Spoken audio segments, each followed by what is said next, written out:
Buongiorno carissime amiche e carissimi amici di RPL, un cordiale buongiorno da Antonio Verna, buon venerdì, benvenuti al consueto appuntamento con l'agricoltura che ogni venerdì dalle 10:35 alle 11:30, poi dalle 11:30 alle 12 onda libera con ospiti che parleranno di attualità politica. Allora vi ricordo il numero per intervenire in diretta che è lo 0266 20 35 29, poi vi ricordo anche il numero per mandarci sms che è il 346 64 277 56. Sempre ogni venerdì siamo in compagnia al telefono con Lorenzo Viviani, deputato della Lega, membro della Commissione Agricoltura. Ciao Lorenzo, buongiorno.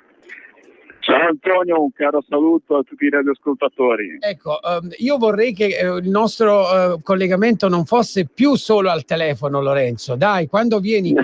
Siamo in estate. Lo so che per te l'estate... Adesso siamo oggi non potevo proprio essere lì con voi in studio perché ieri è stata posta la questione di fiducia sul decreto crescita, quindi siamo tutti bloccati. Io ero da un passaggio da un ufficio all'altro, ho visto l'orario e adesso sono bloccato. Dove?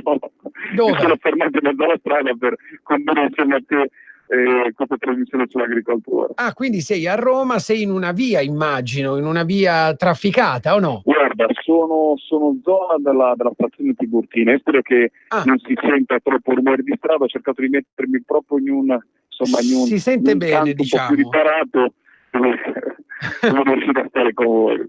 Quindi praticamente, insomma, oggi continua l'attività parlamentare. Certo, oggi ci sarà la fiducia, quindi dalle 3:40 circa verso le 2:30 saranno messe le dichiarazioni di voto, poi ci sarà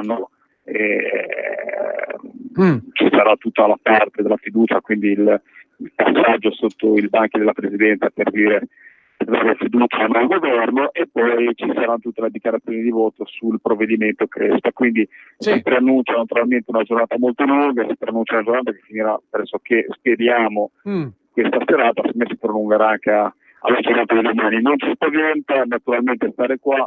Siamo, come dire, la classe privilegiata, abbiamo la possibilità di rappresentare i cittadini italiani, quindi sabato, domenica, lunedì sono tutti i giorni uguali per noi ed è giusto che sia così. Benissimo. Allora, Lorenzo, parliamo un po' di notizie che riguardano l'agricoltura. Allora, ieri, se non sbaglio, il ministro Centinaio, il ministro dell'agricoltura Centinaio, ha incontrato il ministro dell'agricoltura della Repubblica Popolare Cinese. Si sono scambiati prodotti tipici. Centinaio ha donato una confezione di olio extravergine e anche un pacco di riso biologico. Qual è la collaborazione con la Cina? Lorenzo. Ti ho sentito, ti ho perso sull'ultimo, non so come mai. Ecco, dico, qual è la collaborazione con la Cina? Guarda, la collaborazione con la Cina è una collaborazione che il nostro ministro ha saldato, e comunque vedi Antonio, la cosa che contraddistingue il nostro ministro Centinaio dagli altri ministri, ma comunque l'azione di questo governo è essere attori principali. Ci sono, fammi dire, tra virgolette, naturalmente mostri giganteschi come la Cina che naturalmente ci battono in tante produzioni, però con cui noi possiamo commercializzare, possiamo avere degli scambiativi con le nostre eccellenze, perché noi non avremo i loro numeri, ma abbiamo un agroalimentare che ci invidia tutto il mondo. E quello che deve fare un ministro dell'agricoltura italiano non solo salvaguardare l'Italia, gli italiani, i consumatori italiani dai prodotti che possono arrivare da paesi magari come la Cina, e quindi insomma magari con meno controlli o prodotti in maniera comunque diversa rispetto a come si produce in Italia, ma soprattutto è quello di sponsorizzare le nostre eccellenze all'estero, e questo va fatto con politica attiva,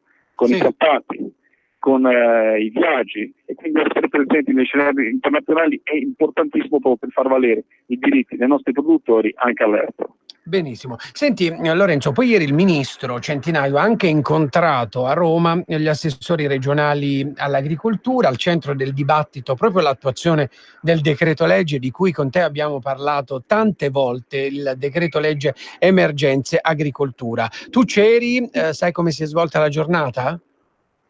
Ma guarda, la giornata si è svolta, insomma, io ho sono riunioni che la parte politica poi viene lasciata praticamente in disparte, ed è giusto che ci siano i consiglieri regionali che vengono da regioni diverse, hanno colori diversi perché ci sono regioni diverse, regioni di sinistra, è giusto che siano incontro fra istituzioni dove la politica, magari anche la diatriba, come si può dire, un po' campanilista che uno vuole portare avanti, rimanga fuori. Devo dire la verità che c'è stato un confronto leale fra le regioni italiane e il ministro, c'è stato un confronto, diciamo, anche perché il nostro ministro comunque nel piatto mette sempre gli argomenti clou, quindi hanno parlato tanto del decreto emergenza, si è parlato di fauna selvatica, perché vedete è anche una cosa trasversale di destra e sinistra, poi magari abbiamo l'ambientalista da Salotto che insomma anche lì non ha colore purtroppo, sì. però insomma si parla di fauna selvatica, si parla di gestione della fauna selvatica,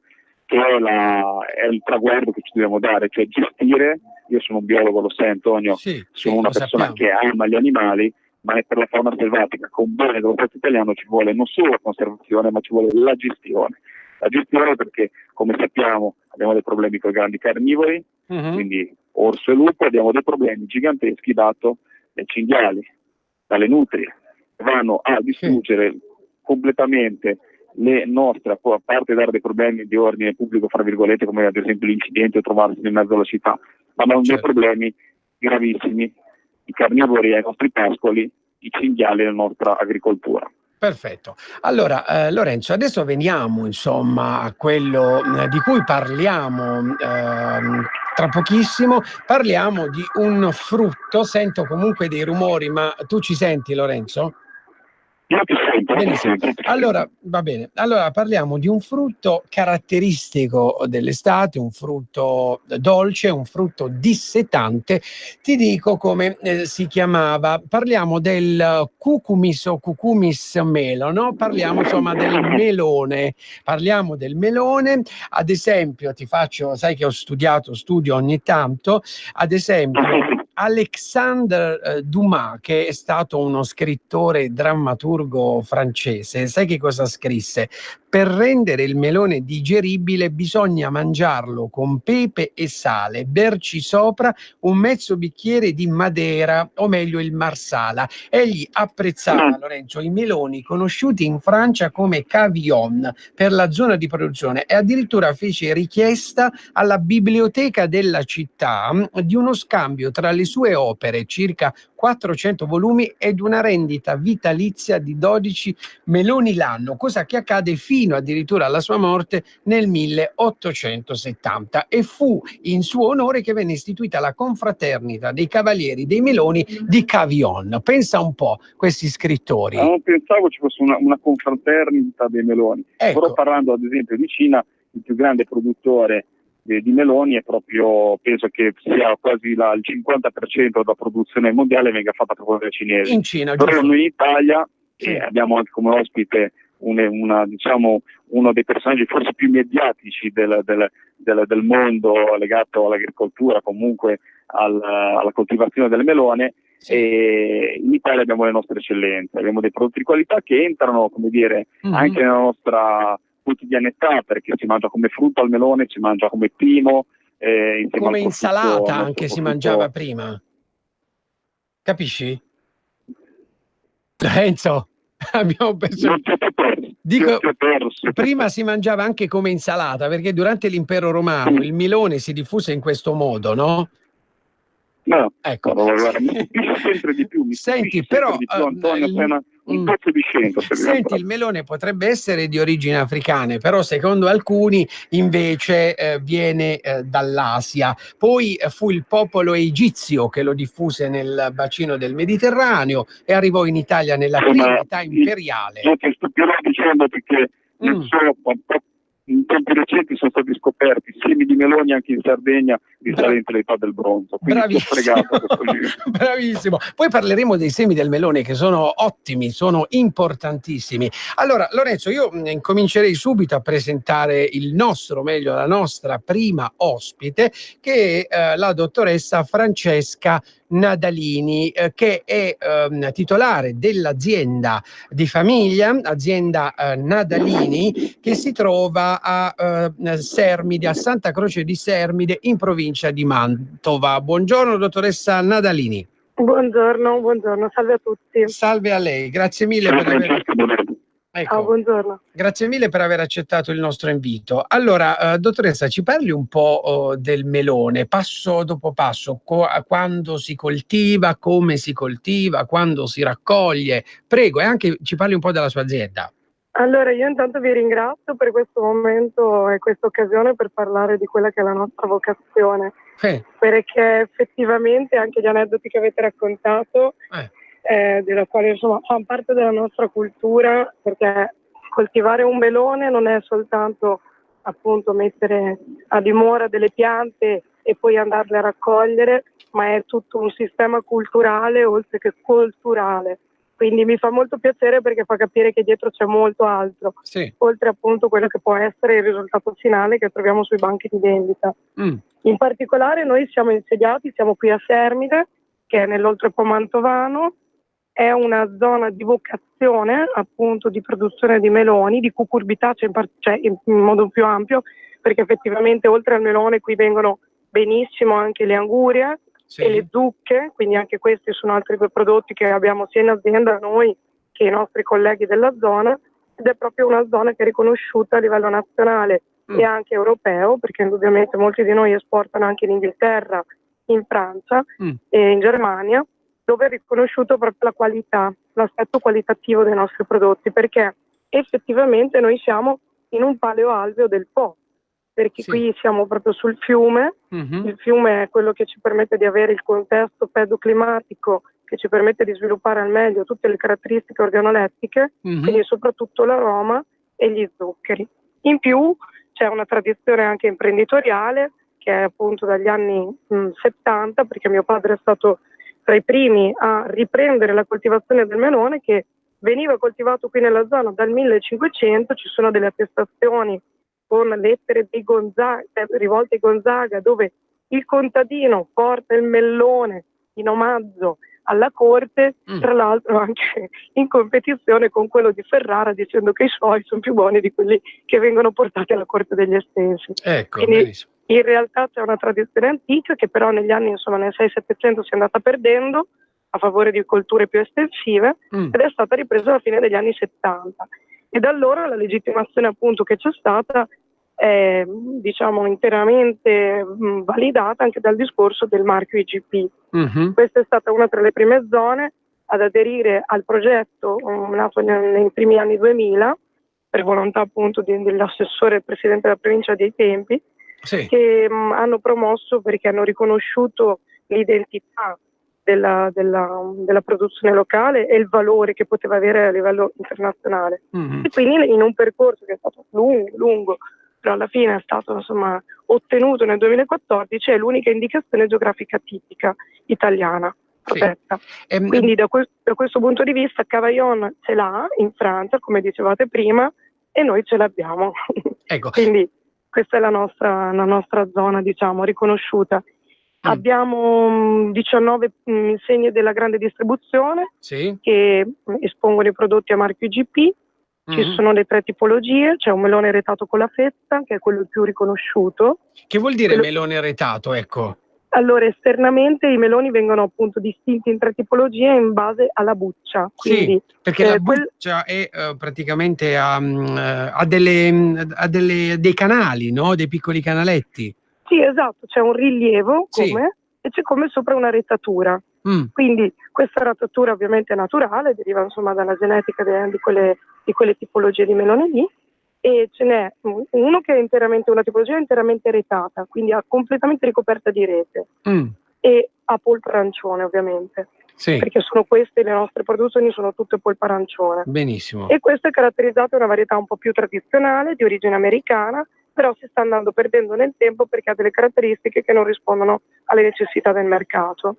Poi c'è invece il melone che ha l'arete, ma ha anche il segno della fetta, quindi è quello che noi conosciamo in tutta Italia, da nord a sud, come il cantalupo, viene chiamato anche così, sì. in onore di un'antica coltivazione nel Lazio, dalla quale hanno portato via i papi quando sono andati ad Avignone, sono portati il melone di cantalupo in Francia, quindi tra virgolette hanno esportato i semi là e quello è diventato connotato come il melone tipicamente italiano, quindi anche all'estero quando c'è un melone retato con il segno della fetta viene riconosciuto come essere il melone italiano.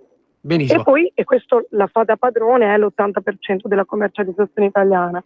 E infine c'è la nostra tipicità, che è veramente il non plus ultra dal punto di vista dell'aroma e del profumo, che è il melone liscio. Sì. E quindi in questo caso manca completamente la retatura e il segno della fetta, quindi è completamente liscio da vedere, infatti è anche difficile da riconoscere. Molti consumatori non capiscono che si tratta di un melone, pensano che sia una grande zucchina, ecco.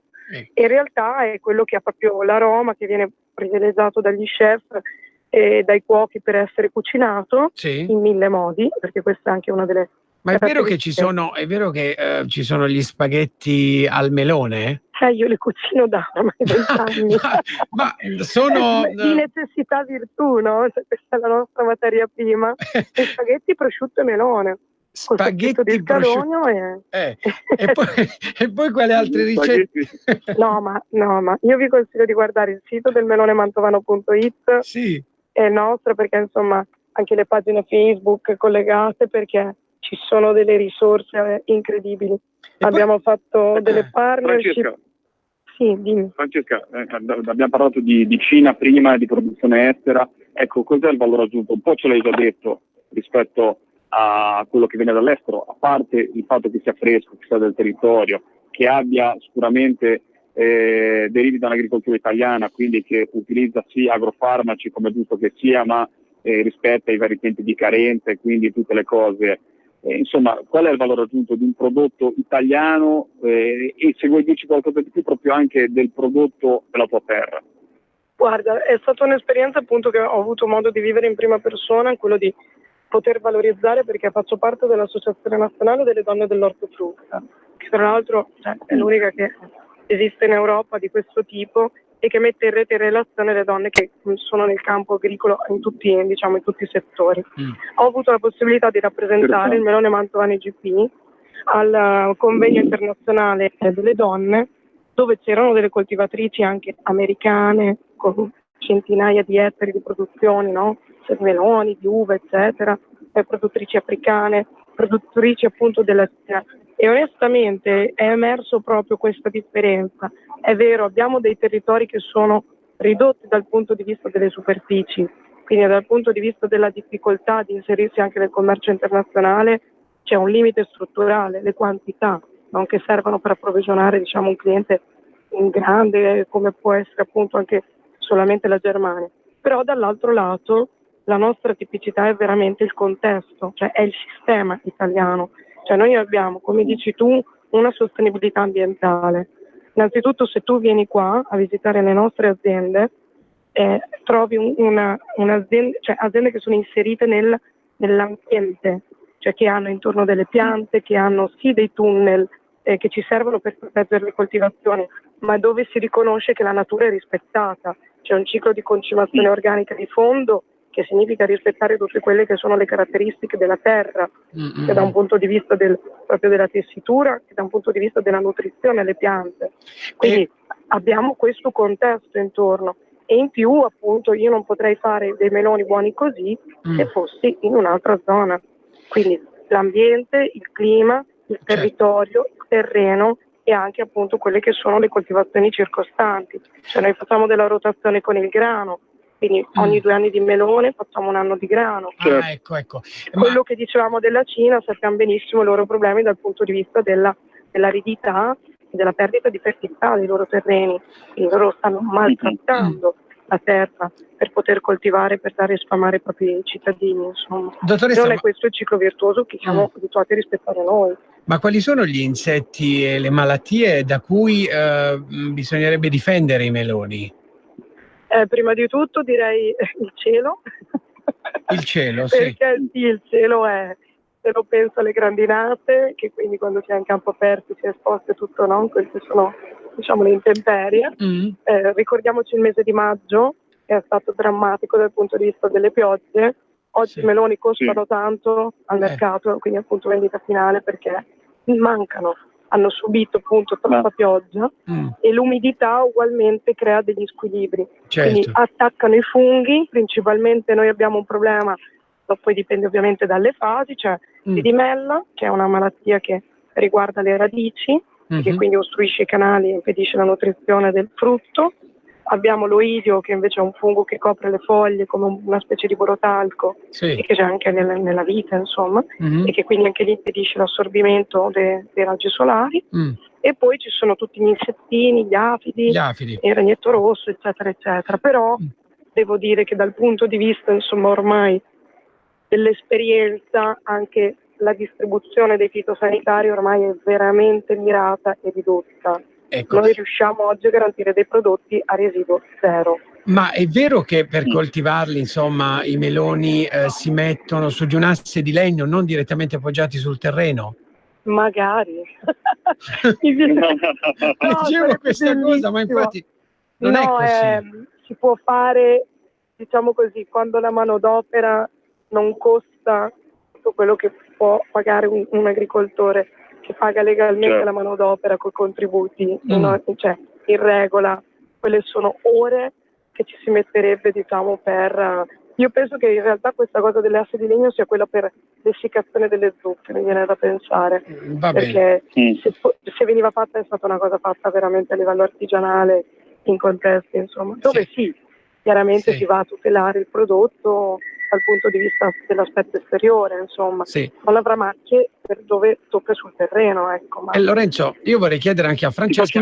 Sì, vai. C'è la sagra dei meloni che è passata. Se sei innamorato dell'argomento meloni non mi lasci più parlare. No, ti lascio. Vai. No, volevo sapere una cosa. Ecco, una curiosità. Per quanto riguarda invece i meloni, quelli più stagionalizzati, quelli che insomma si trovano d'inverno, ecco, ci sono parti d'Italia che la Matteo Francesca, perché oltre che produttrice mi sembra che sei forse una delle massime esperte sull'argomento, quindi ecco, ci sono anche parti d'Italia dove si riescono a fare, oppure ci vuole un clima un po' più mite, tipo le regioni del sud? No, è una domanda giustissima, perché io sono nato nei meloni, cioè considera che sono 40 anni che vivo in mezzo a questo ambiente ed è veramente la mia passione. Il fatto del melone invernale, cioè diciamo così, ci sono delle buone zone di produzione anche in altre parti d'Italia. La cosa che appunto è legata all'immaginario è che il melone si pensa che debba essere coltivato in un ambiente molto caldo, no? C'è questo immaginario. In realtà la pianta di melone a polpo arancione, quindi quello che coltiviamo noi, è una pianta che ha bisogno di un clima temperato. Quindi anche noi riusciamo a produrre fino a ottobre sotto tunnel, perché le escursioni termiche di notte, quelle appunto che fanno un po' il freddo e il caldo, aiutano a produrre più zuccheri nel frutto. E paradossalmente la Sicilia può produrre meloni fino ai primi di giugno, metà giugno. Dopodiché luglio-agosto diventa troppo caldo in Sicilia e si passa a quello che dicevi tu, il melone gialletto. Perché quello che appunto ha la buccia gialla fuori, o come è quello sardo che ha la buccia verde esterna, che è quel piel de sapo, che è una varietà tipicamente spagnola, quelli che all'interno hanno la polpa bianca sono molto molto più rustici come piante e quindi possono anche vivere in ambienti assolutamente più tropicali, mettila così.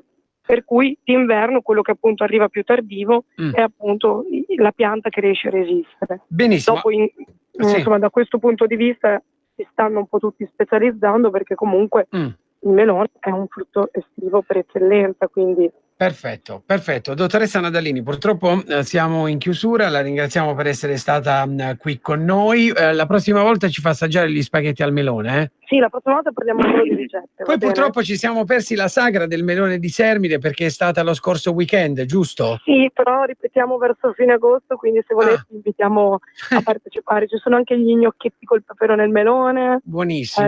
Quindi vi garantisco che... Ma poi c'è anche la granita al melone che sarà buonissima. Ma quello ormai è quasi una cosa ovvia. Sono gli altri piatti che possono davvero sorprendere. Va bene, allora grazie mille. Grazie Francesca Nadalini dell'azienda Nadalini, dal 1979 i veri meloni dolci. Allora Lorenzo, noi andiamo in pausa e ci risentiamo tra pochissimo, parleremo adesso di angurie.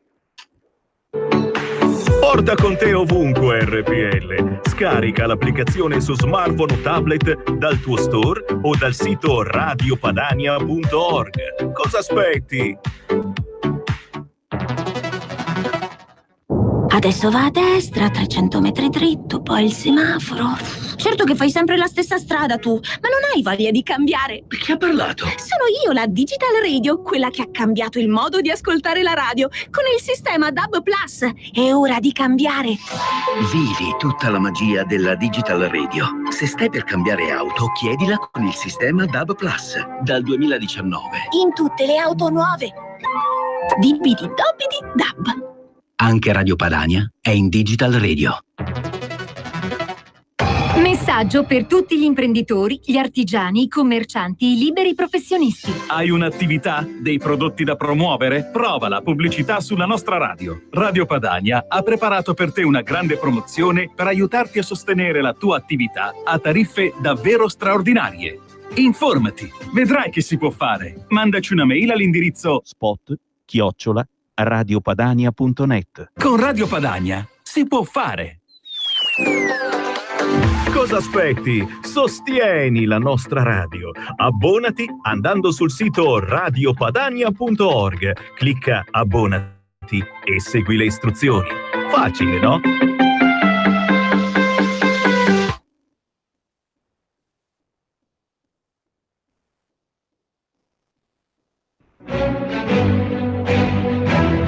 In molti ci invidiano e ci odiano perché siamo ancora liberi. Se vuoi aiutare Radio Padania, segnati il nuovo IBAN per i tuoi bonifici. IT 89R 08453 01602 000 000 101971 presso la Banca di Credito Cooperativo di Milano SC. Aiuta Radio Padania. Diventa nostro editore. IT 89R 08453 01602 000 000 10 19 71.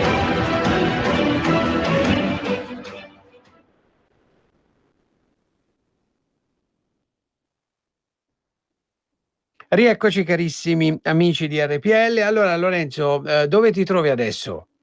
Sono rimasto bloccato per seguire te e gli ascoltatori, quindi sono fermo sotto il sole, fra parentesi. Adesso mi dovrò anche spostare in una zona all'ombra perché semmai rischio di fare la fine dell'uovo al tegambino proprio. Sì, senti Lorenzo, allora nel frattempo che Roberto, che saluto dalla regia, chiami i nostri prossimi ospiti, stavo sbirciando insomma un po' la tua pagina Facebook, no? Hai scritto il nostro Redento Monkey, tu quando sei insomma in Liguria hai tanti incontri, tanti eventi, il nostro Redento Monkey, scusami, prima di essere geometra e politico è stato un valido incursore, ieri sera mi ha donato un libro che racconta le loro imprese, uno dei più valorosi corpi d'élite militari al mondo. Chi sono gli incursori e chi è questo signore? Ma allora prima ti devo raccontare dov'ero, perché io come tutti i parlamentari della Lega siamo rimasti sul territorio, naturalmente in forma completamente gratuita, quindi chi è rimasto assessore e io sono capogruppo in consiglio comunale alla Spezia, quindi insomma quando riesco, quando non ho gli impegni a livello parlamentare, naturalmente sono in consiglio comunale nella mia città. È un ruolo che, devo dire la verità, mi riempie d'onore, e non devo dire la verità, mi riempie d'onore forse per certi livelli ancora di più rispetto al Parlamento italiano, perché veramente quando tu fai il consigliere comunale è un atto di volontariato, perché alla fine anche quando lo fai, adesso io non sono remunerato, però insomma anche quando lo fai in maniera, quando sei pagato, il gettone è veramente irrisorio ed è veramente un donarsi alla propria città, quindi è una scuola fantastica che ogni aspirante insomma amministratore che voglia fare politica deve fare quell'esperienza. Benissimo. Detto questo, il Mochi è nella mia squadra in consiglio comunale, ed è stato nella vita un incursore del Varignano. Gli incursori del Varignano, ricordiamoci che sono gli incursori della Marina Militare e realmente sono un corpo, anche con altri, perché poi c'è anche il Consoli, ma parlando dell'incursore del Varignano di cui noi andiamo veramente fieri, sono rinomati in tutto il mondo, sono un corpo d'élite che ha insegnato molte tecniche, ad esempio per quanto riguarda i sommostatori, comunque le tecniche sott'acqua, insomma, e anche loro sono esperti molto negli abbordaggi, cioè nel fatto di andare, non so, sulle navi nemiche, quindi hanno insegnato a corpi come Navy SEAL, comunque ai corpi d'élite americani che si pensano sempre siano i migliori del mondo. No, ecco, i migliori del mondo sono gli incursori italiani. Benissimo. Allora, Lorenzo, come ho annunciato prima della pausa pubblicitaria, adesso parliamo del Citrullus lanatus, parliamo del cocomero o anguria, che è una pianta della famiglia Curcubitaceae, originariamente proveniente dall'Africa orientale. Lo facciamo con il signor Carlo Galante di Ponte Cagnano Faiano, in provincia di Salerno, che ha un'azienda di famiglia che da anni si occupa della produzione di angurie. Buongiorno signor Galante. Buongiorno a voi, grazie per avermi dato questa opportunità di parlare un po' della mia terra e del prodotto principe dell'estate, ovvero l'anguria. Perfetto. Allora ce ne parli un po' di queste angurie, no? Come facciamo noi a riconoscere l'anguria dal sapore ottimo, dal sapore dolce, e ci spieghi un po' come si coltivano? Allora, per riconoscere un'anguria saporita bisogna guardare un po' il colore. Se ci avete fatto mai caso, l'anguria mostra una macchia gialla che sarebbe il punto dove appoggia a terra. Questa macchia deve essere ben o arancione oppure deve essere ben marcata gialla, e questo indica che l'anguria è saporita. Ma l'anguria aperta, le striature. l'anguria aperta ovviamente, non dalla buccia. Anche dalla buccia, questi sono segnali anche dalla buccia. Invece quella all'aperta bisogna riconoscere bene il colore, anche la presenza dei noccioli, anche questo è un sentore del sapore dell'anguria. Cioè più ci sono noccioli più è saporita? Anche questo, la cosa più importante è il colore, deve essere un bel rosso fuoco, se parliamo di angurie. Poi ci sono anche altre varietà che sono anguria tipo anguria ananas, varietà nuove, che caratterizzano però le mini angurie. Benissimo. Queste sono più che altro per un mercato estero. Ecco Carlo, abbiamo visto addirittura, se vai sui social vedi angurie fatte quadrate, addirittura tipo cubo, angurie, piccole angurie. Ecco, come si sposta al mercato? Perché il cocomero, insomma, come lo chiamiamo anguria, cocomero, è sempre molto grande, si prende, magari una famiglia non ne compra un intero, ne compra una metà, un quarto di cocomero. Ecco, come si è spostato al mercato? Però diciamo che l'anguria grande ha un altro sapore rispetto alla mini anguria, rispetto a queste qua che dite voi. Quindi diciamo che l'anguria classica è sempre la migliore. Sì, benissimo. Allora, come si coltivano? Quante ne produci? Com'è la tua via? Scusami. Noi come azienda, è un'azienda piccola di pochi ettari, produciamo diverse centinaia di quintali all'anno, perché poi nel periodo invernale comunque ci occupiamo di prodotti di prima gamma. Ecco, prima gamma, spiegaci cosa vuol dire prima gamma.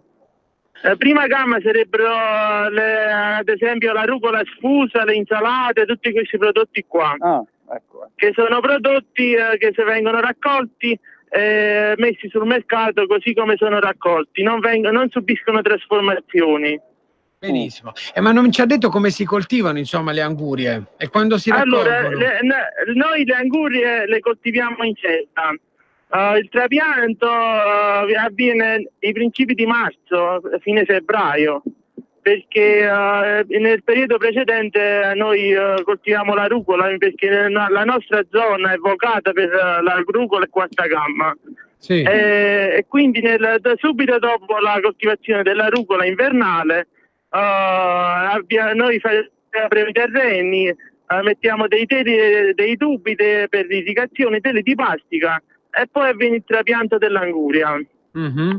E dopo circa 90 giorni, 90 massimo 120 giorni, si può procedere per la raccolta. Benissimo, benissimo. Lorenzo, tu hai altro da chiedere al nostro ospite? No, infatti no, ma a parte che abbiamo parlato dicevo a Carlo, abbiamo parlato prima di melone, adesso parliamo di anguria, comunque di due frutti di stagione, di due frutti che insomma è consigliato mangiarli, che idratano. L'anguria, ecco, ma l'anguria così ricca d'acqua, vuole tanta acqua? E poi ti faccio un'altra domanda che ho fatto anche alla nostra Francesca prima. Rispetto al prodotto estero, il tuo prodotto, il prodotto italiano, il prodotto della Campania, per capirsi, il prodotto della tua terra, in cosa differisce rispetto alla marmaglia, fammi dire, lo metto fra virgolette, ma comunque di tutti i prodotti che possiamo trovare in giro e nei supermercati? Beh, cosa dire? Che la nostra madre terra, Italia, produce i prodotti migliori al mondo, perché abbiamo il giusto connubio tra sole, perché l'Italia è esposta bene al sole, anche per le temperature e quant'altro, e quindi i prodotti migliori possiamo dire che anche a livello di coltivazione, ad esempio per il controllo di acque, per il controllo anche dei prodotti fitosanitari, l'Italia è al primo posto per la sicurezza alimentare da questo punto di vista. Perché noi come azienda, anche per la quarta gamma, facciamo analisi delle acque, analisi dei terreni, e quindi è un prodotto più che controllato. Benissimo, benissimo. Allora, signor Galante, noi la ringraziamo, purtroppo il tempo che abbiamo è poco a nostra disposizione. Buona giornata e buon lavoro.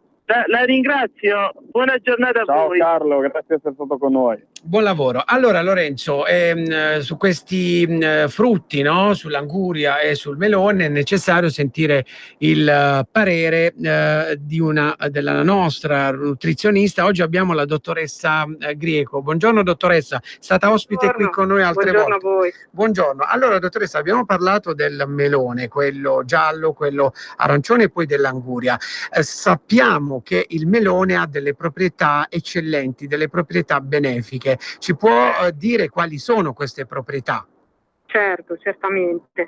È una categoria di frutti che apprezzo molto, soprattutto con la stagione entrante, proprio perché è ideale. La nutrizionista che si occupa di cali ponderali, devo dire, lo apprezzo molto perché è adatto a tutti i tipi di diete ipocaloriche, in quanto ha un basso tenore calorico, si tratta di circa 34 calorie per 100 grammi. Inoltre è molto ricco di antiossidanti, ha proprietà antitumorali, contrasta quindi attività di radicali liberi, ma anche è molto adatto per la prevenzione di tumori del colon, seno, polmone. Inoltre è molto ricco anche di molti micronutrienti, dai sali minerali alle vitamine del gruppo B, e poi è molto ricco di acqua e fibra. Non dimentichiamoci anche di grandi quantità di potassio che hanno benefici per la circolazione e per la prevenzione di tutte le patologie cardiocircolatorie poi. Ecco. Ma è vero che poi è consigliato alle donne in gravidanza perché è ricco di acido folico? Assolutamente sì, assolutamente sì. Di tutte le vitamine del gruppo B, a dire la verità, acido folico e prevalentemente vitamina B6, anche questa molto utile per il funzionamento poi del sistema nervoso centrale. Sì. E poi anche per la pelle secca, no? Perché aiuta ad idratare la pelle, giusto? Assolutamente sì. proprio in virtù della grande quantità di acqua che arriva al 90% della composizione del frutto e per la presenza di molti sali minerali, potassio, ferro, fosforo, magnesio, zinco. Laura, scusami se ti interrompo, ti volevo chiedere, io sono uno, forse sono l'incubo dei nutrizionisti, perché sono uno che mangia tanto di una solita cosa, ecco, ma quando viene questo momento uno, non so, si immagina, poi in questo momento devi pensare che sono zona Tiburtina sotto il sole, quindi sognando un'anguria da mangiare. Scusa, ma vai ad un fruttivendolo e compra il melone. Da quando è iniziata la trasmissione sto sognando meloni e angurie. No, però ecco, una cosa importante, quanto ne possiamo mangiare, dato che è ricco, comunque c'è una parte zuccherina consistente, che perché non ci faccia male? Qual è la dose consigliata? Oppure non c'è una dose e ci possiamo strafogare di meloni e angurie? Allora, intanto sarebbe interessante differenziare i meloni in base allo stato di maturazione, perché proprio nelle ultime fasi di maturazione vengono sviluppati e secreti al di sotto della buccia gli zuccheri, che in realtà non sono moltissimi, perché sono tra i 7 e gli 8 grammi per 100 grammi di zuccheri liberi, quindi non ci strafoghiamo di melone o di anguria, però ecco, non ti posso dare una quantità consigliata, perché dipende un po' dall'individuo, dalla composizione corporea e dal suo fabbisogno di zuccheri generale durante la giornata. Però diciamo che le 2 fette di melone, che corrispondono, tolta la buccia, a circa 250-300 grammi, vanno a comporre la porzione media. L'Organizzazione Mondiale della Sanità consiglia le 5 porzioni tra frutta e verdura al giorno, quindi insomma ci stiamo dentro. Ma dottoressa, il melone può essere conservato in frigo per quanti giorni?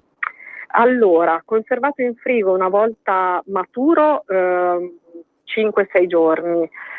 Diciamo che appena raccolto non ha ancora raggiunto lo stato di maturazione, si conserva anche per qualche mese. Sì, quindi insomma parecchio. E per quanto riguarda i semi, tutti buttano i semi, che poi sono quelli che hanno anche delle proprietà importanti.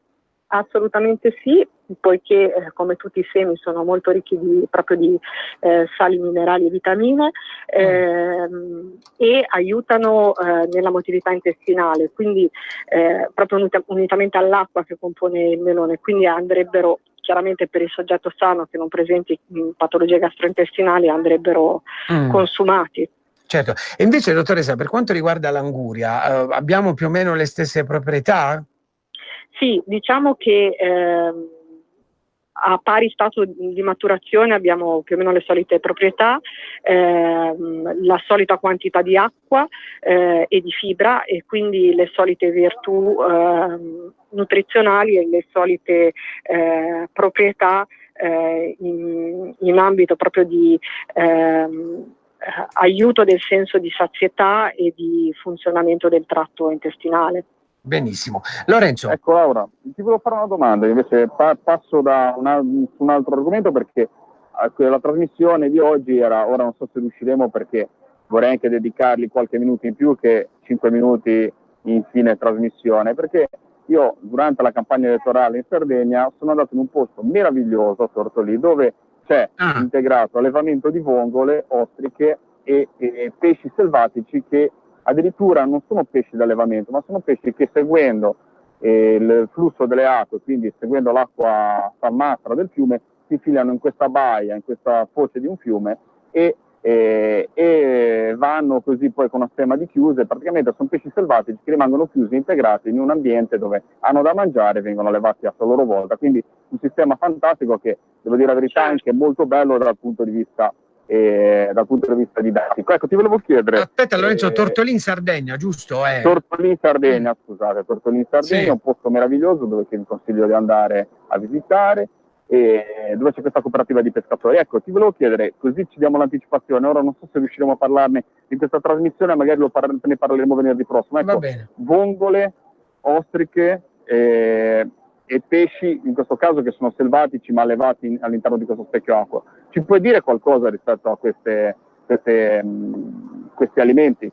Targati Made in Italy, targati Sardegna, però quanto ne dobbiamo consumare e cosa dobbiamo accettare, cioè come vanno consumati dal punto di vista nutrizionale, ecco. Beh, dal punto di vista della sicurezza alimentare sicuramente direi cotti, sempre, a parte il caso delle ostriche, che comunque sia, essendo prodotte in un'isola ecologica e con metodiche assolutamente d'eccellenza, potranno essere sicure dal punto di vista microbiologico, vanno consumate assolutamente, poiché molto ricche di omega 3, sia per quanto riguarda i molluschi bivalvi che del pesce, di grassi buoni che hanno grandi proprietà antinfiammatorie e sono l'ideale per la stagione estiva, perché tutte le preparazioni sono assolutamente appetitose.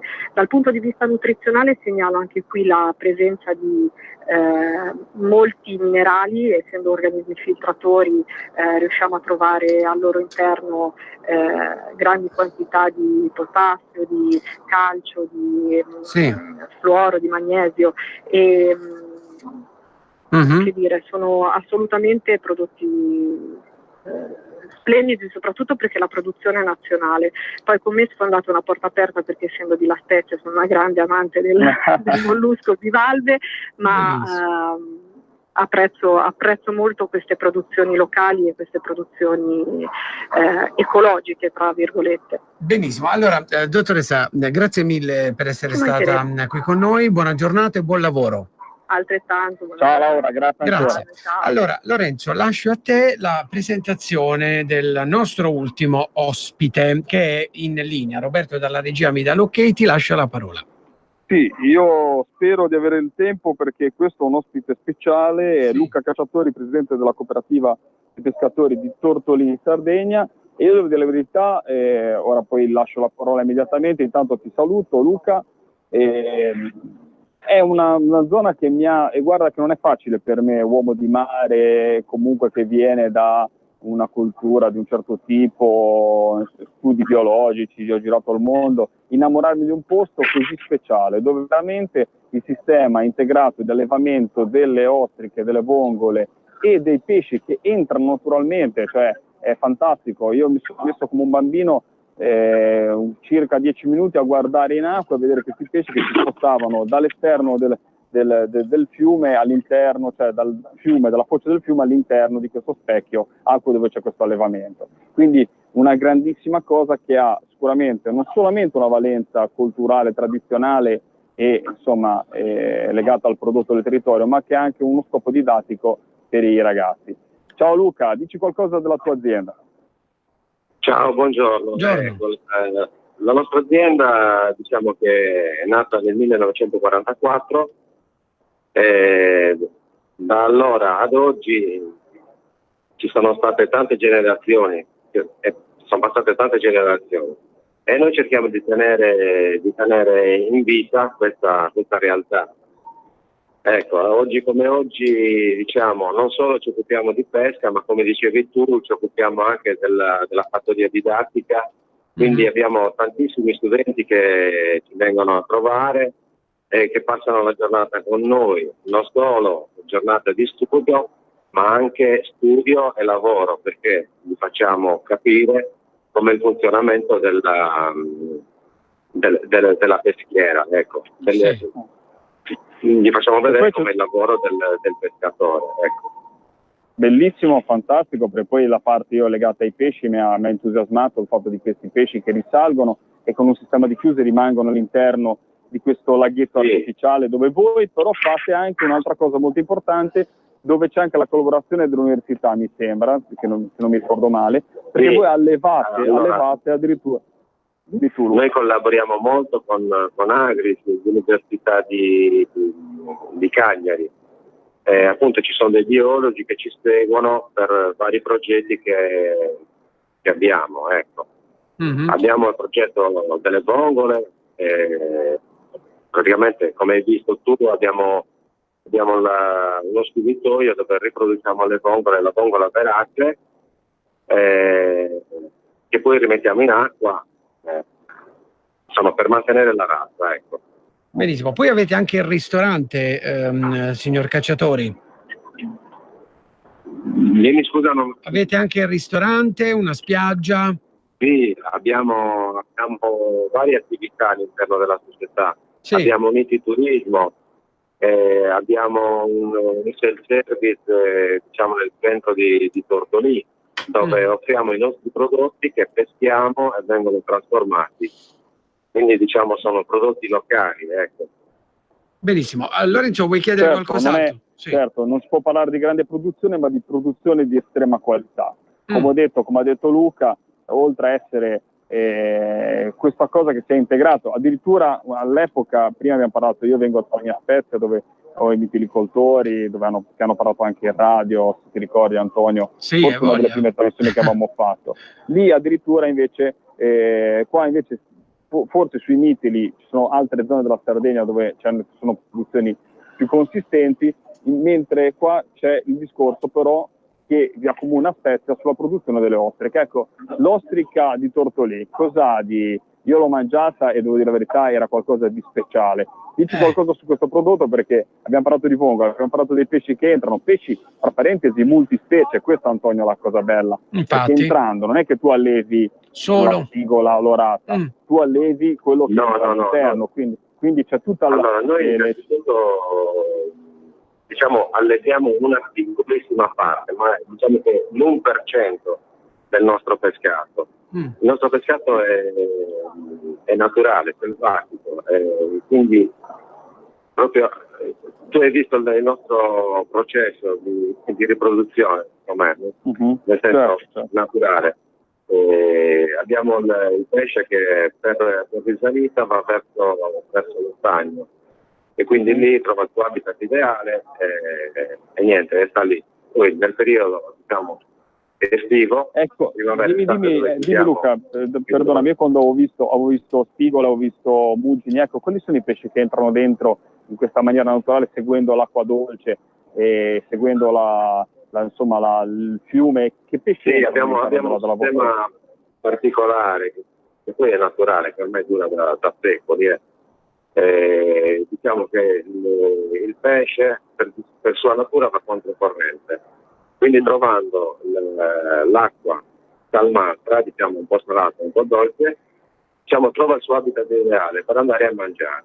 Ecco. Quindi lì diciamo staziona lì, vive lì e poi nel momento che lui sente il bisogno di andare a mare a deporre le uova, allora lì noi lo catturiamo. Ecco. Benissimo. Io Luca ti ringrazio, è un bel esempio di come insomma ci sia tutto integrato.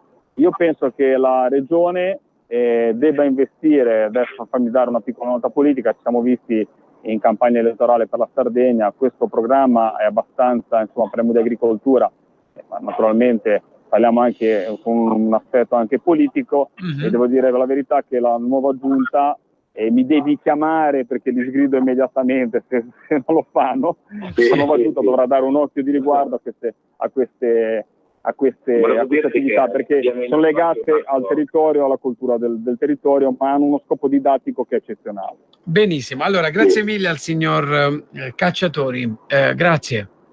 Va bene, io vi ringrazio e a risentirci a presto. Grazie mille. Ciao Luca, grazie. Grazie mille anche a te Lorenzo. Allora Lorenzo, ti sei cotto al sole? Guarda, adesso ti mangi un bel melone. Mi sono messo Scusami, dimmi, ti sei messo all'opera. Comunque mi dai delle soddisfazioni Antonio, perché in questi mesi di questa trasmissione hai avuto un crescendo, ti sei veramente impegnato. Alla fine io penso che potrei aprire una piccola azienda agricola quando finiremo questo cammino di questa trasmissione. Ma radio, qui dobbiamo portare i prodotti qui in studio. In studio. Va bene. Prossime puntate cercherò di venire su io, magari chiameremo anche qualche produttore se ha voglia di venire in su a Milano oppure magari anche della zona, così da condividere, così faremo vedere anche il prodotto magari sul canale YouTube. Benissimo, allora grazie mille a te Lorenzo per essere stato qui con noi come ogni venerdì, buon lavoro e buona giornata. Ciao Antonio, un caro saluto a tutti i radioascoltatori. Allora, grazie a tutti per averci seguito. Andiamo in pausa pubblicitaria e poi riprendiamo la nostra trasmissione fino alle 12 con ospiti per parlare di attualità. Porta con te ovunque RPL. Scarica l'applicazione su smartphone o tablet dal tuo store o dal sito radiopadania.org. Cosa aspetti? Ciao Ruspa, come butta? Guarda che sei in onda. Donare il 2 per 1000 alla Lega è importante per i progetti di Matteo Salvini? Sì, la gente lo sa. Sa pure che D43 è il codice da scrivere sulla dichiarazione dei redditi. Sì, D43, lo sa. E che se lo dice al suo commercialista fa tutto lui. No, Ruspa, questa non possiamo dirla in radio.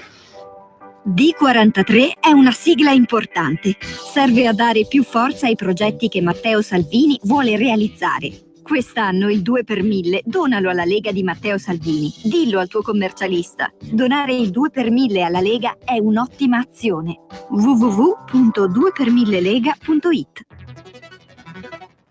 Messaggio per tutti gli imprenditori, gli artigiani, i commercianti, i liberi professionisti. Hai un'attività? Dei prodotti da promuovere? Prova la pubblicità sulla nostra radio. Radio Padania ha preparato per te una grande promozione per aiutarti a sostenere la tua attività a tariffe davvero straordinarie.